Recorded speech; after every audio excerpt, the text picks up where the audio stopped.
ગાડી એને લીધી, લોન એને કરાવી, બેંક ઉપર ભરોસો, બેંકે એના ઉપર ભરોસો મૂકી દીધો, હપ્તા એને ભરવાના, કમાવો તો ઈ પાસ ઉપાધિ કરતો. ગાડી લઈ આવ્યો, ફેરવવા માંડ્યો તો ઉપાધિ કરે, હપ્તા એનાથી નહીં ભરાય.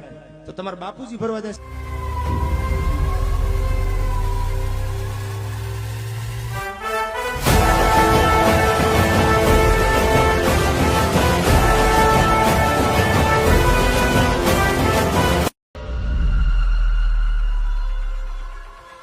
ગાડી એને લીધી, લોન એને કરાવી, બેંક ઉપર ભરોસો, બેંકે એના ઉપર ભરોસો મૂકી દીધો, હપ્તા એને ભરવાના, કમાવો તો ઈ પાસ ઉપાધિ કરતો. ગાડી લઈ આવ્યો, ફેરવવા માંડ્યો તો ઉપાધિ કરે, હપ્તા એનાથી નહીં ભરાય.